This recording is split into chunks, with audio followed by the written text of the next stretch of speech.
Dr. Evelyn Clark had always been fascinated by time, its mysteries, and the possibility of travelling through it. Her fascination began as a child, listening to stories of time travellers and pondering the idea of changing history.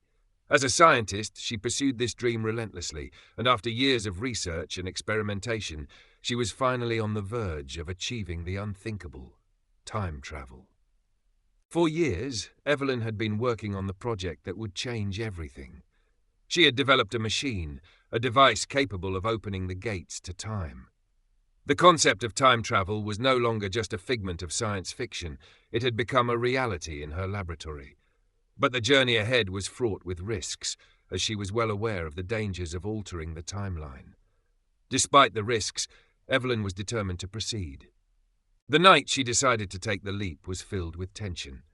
As the clock ticked closer to midnight, she stood before her creation, a complex yet elegant machine that could transport her through the fabric of time itself. She had already tested it in small, controlled experiments, sending objects back and forth through the timeline. But this time, it would be different. This time, she was going to travel herself. She was about to become the first human to cross the threshold of time.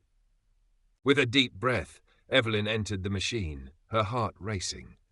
She pressed the button that would activate the device, and a surge of energy coursed through her body. For a split second, everything went black, and then the world around her began to warp and twist. Colours and shapes collided in a blur, and she felt a sense of weightlessness as she was pulled through the vast corridors of time. The air grew colder, and she could feel the pressure building around her as the machine did its work. When Evelyn finally opened her eyes, she was no longer in her laboratory. She stood in the middle of a bustling city, but it wasn't the city she knew. The streets were different, the cars were old-fashioned, and the people wore clothes from a different era. She had arrived in the past, a century earlier than her own time. She had travelled back to 1920s New York City. The sights and sounds overwhelmed her senses. She walked through the streets, marveling at the technology and culture of the time. The towering skyscrapers, the vintage cars, the fashion of the people, it all felt so surreal. Evelyn couldn't believe it. She had done it. She had made history. But as she explored this strange new world, she realized that every action she took could affect the course of history. She was no longer just a spectator. She was a part of the past, and the consequences of her choices could be catastrophic. Days turned into weeks as Evelyn navigated the complexities of life in the past. She observed historical events unfold before her eyes, careful not to interfere. But as time went on, she found herself tempted to make changes. She saw injustices, suffering, and events that could have been prevented. Could she change the future by altering the past? Should she interfere with the timeline to prevent disasters or wars? The moral dilemma weighed heavily on her.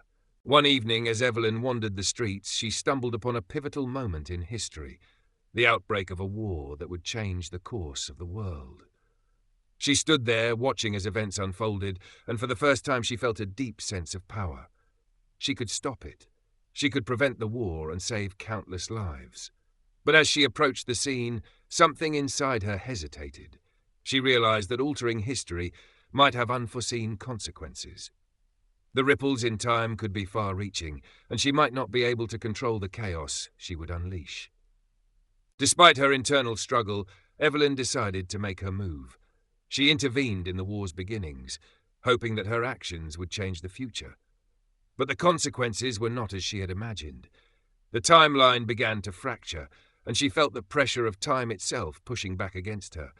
The more she tried to fix things, the more chaotic the world became.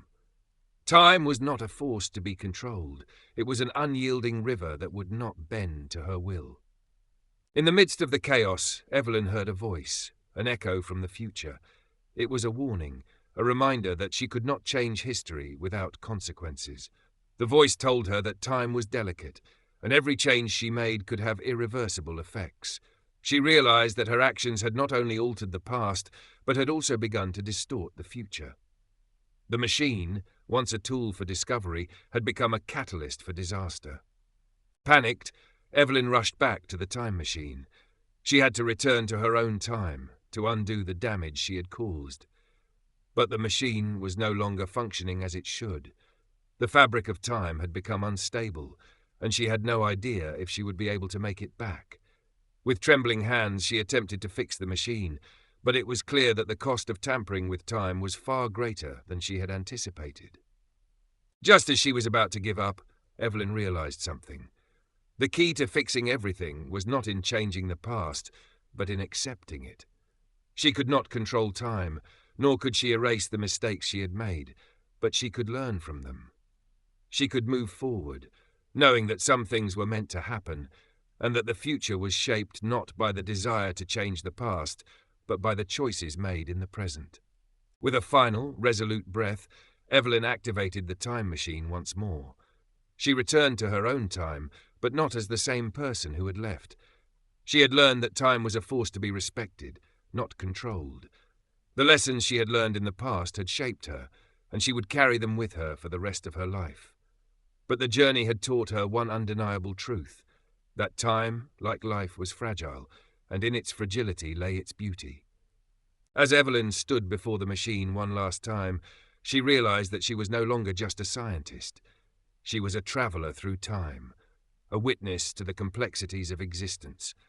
She had seen the past, the present, and the future, and she knew that the greatest discovery was not the ability to travel through time, but the wisdom to understand it.